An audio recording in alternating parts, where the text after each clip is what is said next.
Hi everyone, welcome back to our channel. So today we'll talk about what can be the ideal date for an SIP. So you have scanned through 50 or 100 of mutual fund schemes and finally concluded, okay, this is the right scheme for me to invest. And you are thinking of investing in a monthly basis. So your question is that, or you are wondering that, okay, what can be an ideal date that can maximize our return? So basically, this is all of our objective, that how can we maximize our return from an investment that we make, maybe as a lump sum or maybe as an SIP.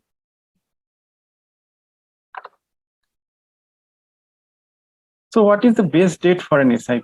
Is there really an ideal date to select for doing an SIP? And do the dates really matter over a long period of time? So let's explore further on this.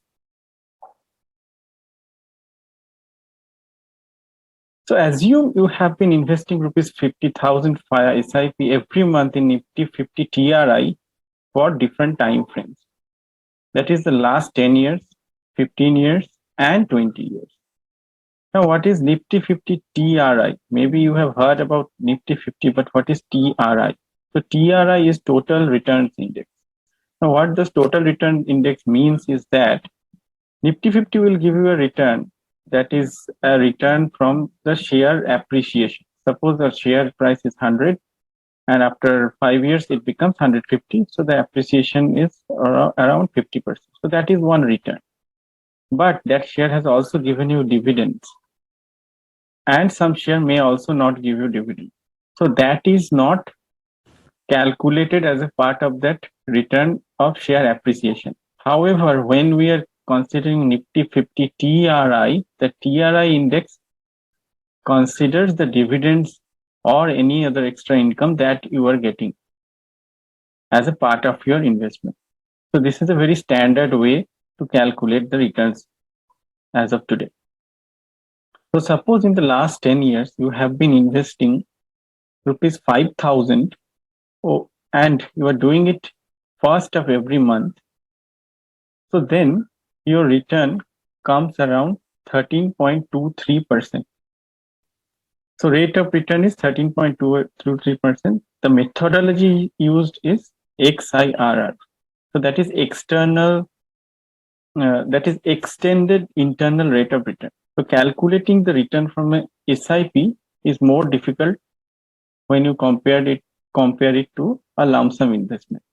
Why? Because you are investing at a regular interval of time, and at a regular interval of time, the calculation that you are making for the first month for a rupees 10,000 invested, and the calculation that you make for the second month for rupees 10,000 invested will be a different one.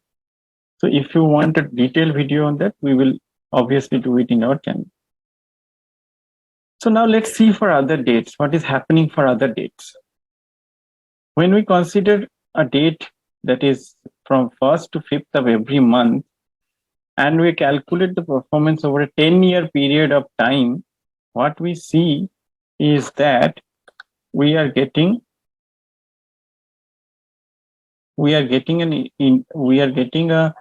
a rate of return which is very close to each other. So if you get to see this first of the month, that is 13.23.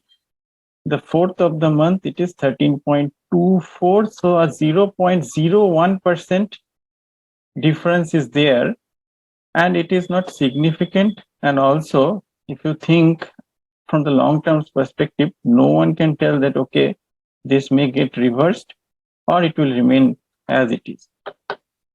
So now let's extend it to the whole month. Okay, so 1st to 30th. So if you extend it to 1st to 30th and see over a 10-year period of time, with the XIRR rate as a calculation, you will see that there is not much of a variance here.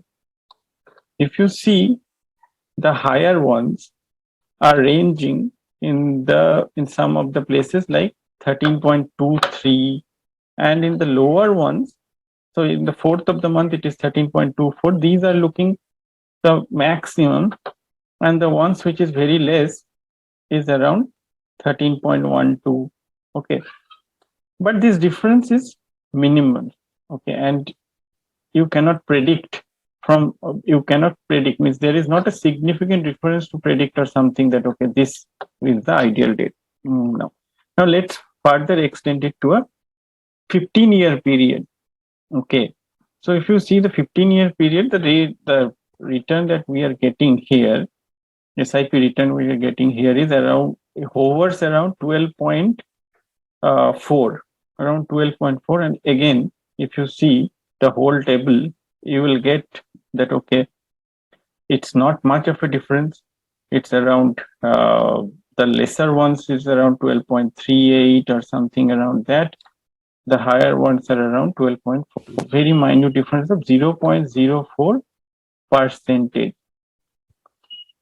Okay, and in future, can it get reversed? Yes, it can get reversed. So it means the pundits have always said that okay, never try to time the market, but however, the amount of time you spend in the market with your investment is very important. So it is also this table also says you the same thing. Actually, there is no ideal date, but you should do invest. You should invest, and you should park your investment for some period of time to get the maximum out of it. Now let's extend it to 20-year period. If we see the 20-year period, again the returns have come to 14% in some cases, and in some cases it is lesser than 14%, around 13.95% or something like that. So 0.05% is the difference here between maximum and minimum. However, what we can say is that this can easily get reversed in near future, or maybe a period of time which is 7 year, 5 year or above. So it can easily get reversed. There is no significant difference. So what can we conclude from here? The conclusion that we can draw is that yes, there is no ideal time in a month to invest your money to get a maximum return. So what you can do is, best time that is suited for you is the time when you have money in your hand. Ideally, in some cases who are have a regular job and get a salary, it is the beginning of the month. In some cases, it can be different, but when you have money, it is better to invest at that time when you have money. So this brings us to the end of our video. Hope you have enjoyed it and liked it and found it informative. This is our channel, Green Belt Investing. Please do like, share, and subscribe to our channel.